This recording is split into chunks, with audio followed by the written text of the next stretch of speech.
Yo, we live. Hey man, welcome back to the Golden Goose DFS show. I am your host, Chandler Blakely, aka Goose, here today bringing you another edition of my starting five for DraftKings and Fanduel, alright? But before we get into today's picks, you know we got the lineup review. Looking at my best lineup with the starting five from yesterday's slate, alright? So while we get into this breakdown, y'all know what to do. Hit the subscribe button. Hit the notification bell. Hit the like button if you like what you're hearing over here and like what you're seeing, alright? We here every day, man, bringing our starting five for that day's NBA slate, alright? Now, last night, a monster. I tweeted out yesterday before the slate that it was going to be the Wild Wild West, and it got even crazier than I thought it would be.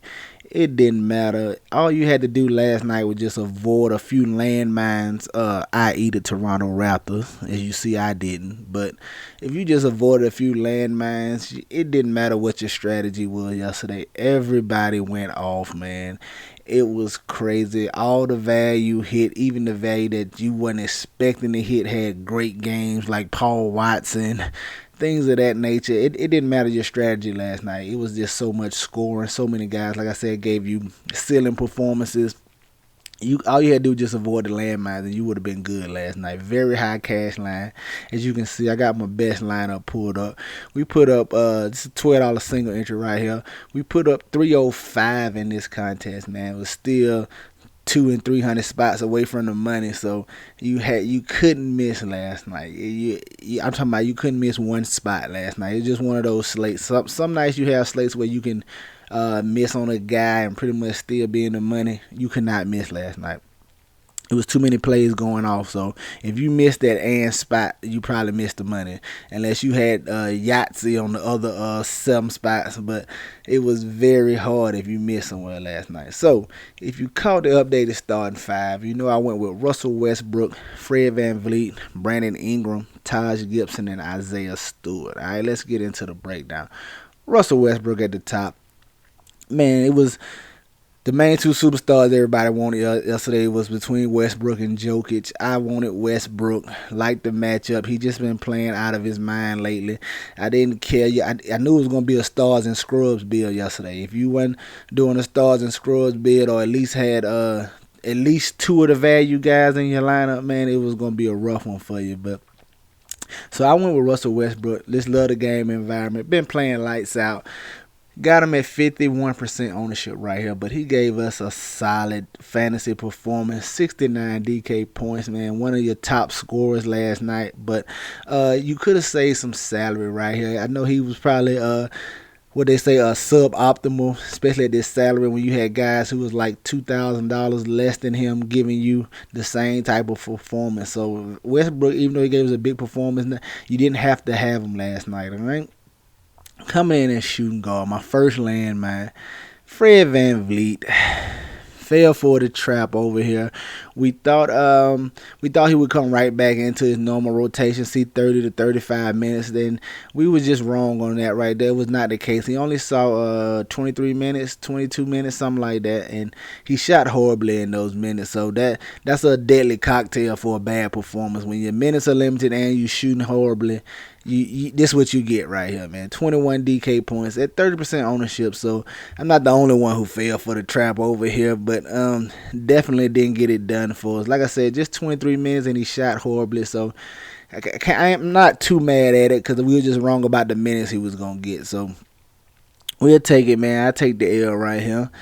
Moving on to small forward, I wanted to go Brandon Ingram. Got him at 5, right at 6% ownership. Beautiful here yesterday, man, as he gave you one of the best fantasy performances last night as well, especially for his price tag at $8,500. Returned us 59 DK points. Very solid, man. He had a monster night scoring the ball very efficiently. I wanted to get to Brandon Ingram here because everybody was on Westbrook, that people were liking Bill, but this was the highest total on the slate, and nobody really was playing any Pelicans, all right?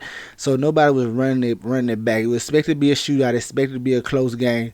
So I wanted to come back after I got Westbrook. I wanted to come back with something on the other side of that game. And Zion, I felt was an okay play, but I just had sticker shock with that 10K price tag. I just was not gonna pay it, so I wanted to come down to his sidekick, or 1A 1B over here, Brandon Ingram, as I felt him and Zion's always in line for similar production. So I wanted to go the cheaper version over here with Brandon Ingram at 8,500, and that worked out very well for us at this nice fantasy performance.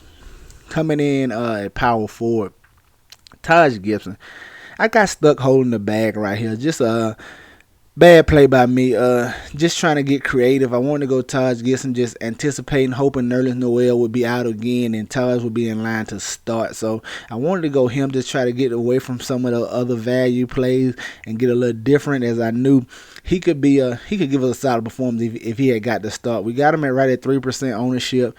He just didn't get the minutes, man, as Noel played. He gave us 6 DK points, and the news came out that Noel was going to play after all the games had pretty much locked. So we just got stuck holding the bag here. There was nobody to switch to once we got the Noel news. So we just left him in and was just with our fingers crossed hoping he could give us something. And it didn't work out for us. So we'll take that L with Taj Gibson yesterday. Just trying to get too creative. Should just went to some of the other value plays.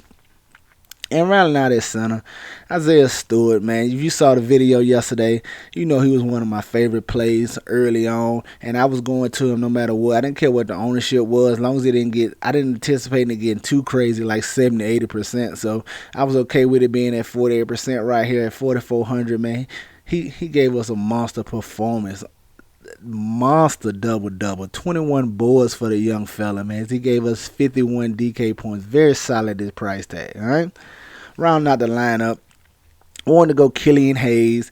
If you saw the video yesterday, you knew I was on these two guys. I was on heavy, man, and so were the rest of the public. He came in at 43% ownership, but he gave us 36 DK points, man.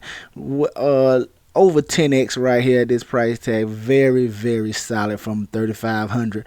But once again, you didn't have to have either one of these guys. These were the chalkier value plays, and they both got there. But you could have faded this chalk and went to some of the other values, and you still would have got there last night, man. It was just a crazy, wild night, all right?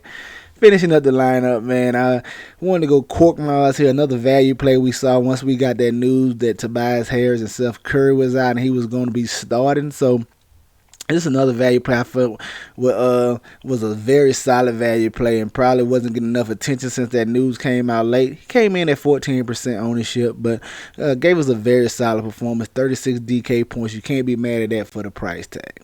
And then finishing up the lineup, just another landmine, Toronto guys, man. Chris Boucher, just getting too cute over here. Just trying to I had 7,100 left. I felt like he was in a great spot, especially with no Siakam. I really felt it would be the Van Vliet and Boucher show over here.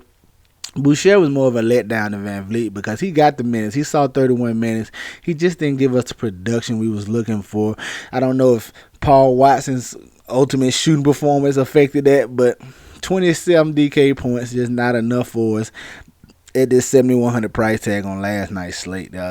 As you needed all the scoring last night, man. You couldn't miss in a single spot last night. So that's what my best lineup. 305, $12 single entry.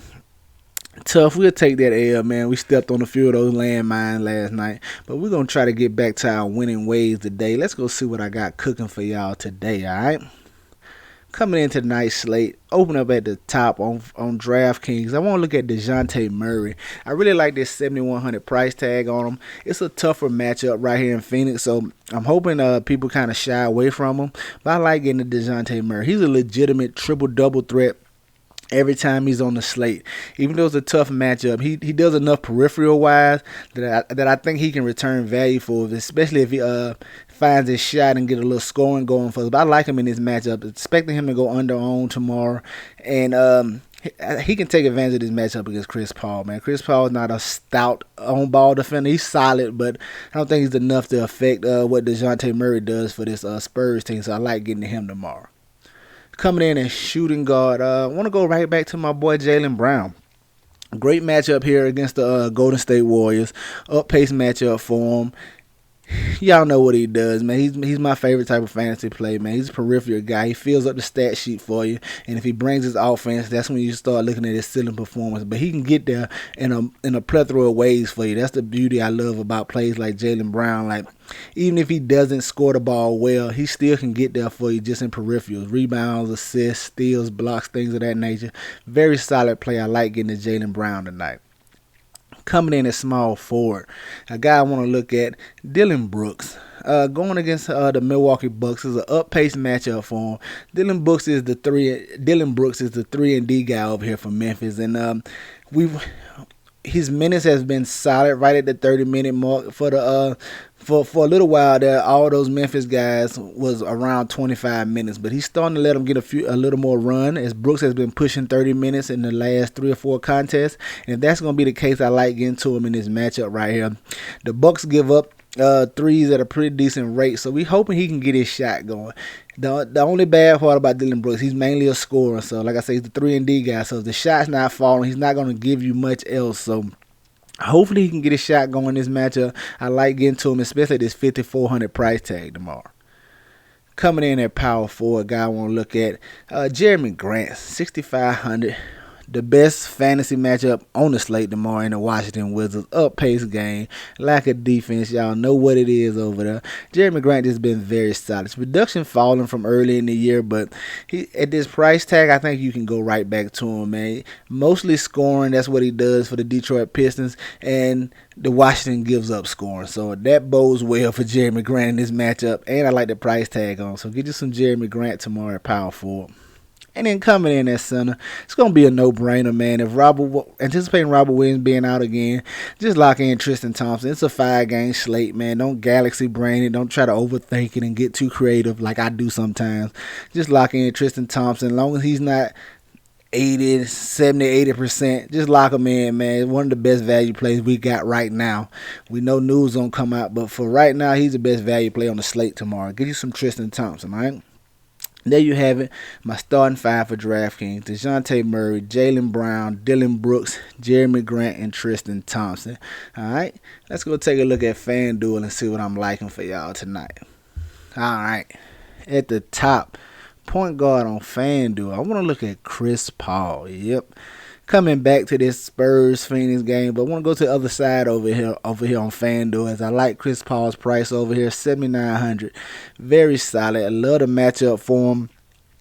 So his minutes had been trending downward a little bit, but he got 29 minutes last time out, so that showed me that they're okay with letting him push 30 minutes if the game is close and they need him out there. So I'm expecting this to be a pretty decent game right here against the San Antonio Spurs. They should be able to hang with the Suns for a little bit. So I'm expecting Chris Paul to get his right at 30 minutes. And, you know, he orchestrates the offense, man. As an assist monster, he scores when necessary, but he can get it done for you without scoring here. And I like him at his $7,900 price tag over here on FanDuel. Coming in as shooting guard, want to stay with my boy Bradley Beal, $8,300. I like the price tag on him over here. Very solid. Like the matchup against the Pistons. And with the Wizards, man, it's always Westbrook and Beal. They do everything, so I never have a problem with no game with you paying Westbrook or Beal. You could do that for the rest of the season. One of them, or if not both of them together, it doesn't matter. They are the Washington Wizards. They're going to do everything. So just hoping Beal got his shot going. You know what he does. He's a scorer, man. So looking to continue his scoring ways right here against the Detroit Pistons. Coming in at small forward, guy I want to look at, Jaylen Brown. Staying with my boy, $8,200. Like the price tag. Love the matchup. Think he can really get it done for us tomorrow. One of my favorite plays on the slate. All right. Power forward, I want to go Jeremy Grant, $7,100. Slight price increase over here on FanDuel, but I'm okay with it as he's the main offensive weapon for the Detroit Pistons. Expect him to be right at 30-plus minutes again. This is one of the better fantasy matchups you can have. Get you some Jeremy Grant tomorrow. And then coming in at center, staying Tristan Thompson, man. Same thing on FanDuel. Just set it and forget it, man. He's going to be one of the higher owned plays more than likely. As long as it's not too crazy, just get Tristan Thompson. Don't overthink it, man. He's going to be one of the better plays if no Robert Williams tomorrow, all right? There you have it, man. My starting five for Fanduel: Chris Paul, Bradley Beal, Jaylen Brown, Jeremy Grant, and Tristan Thompson, man. Get these guys in your player pool. Get you some exposure to them. You know I'm going to have plenty of them. That's going to do it for us here today. Y'all know the motto: chances make champions. Y'all green up. I see y'all tomorrow, all right? Let's go.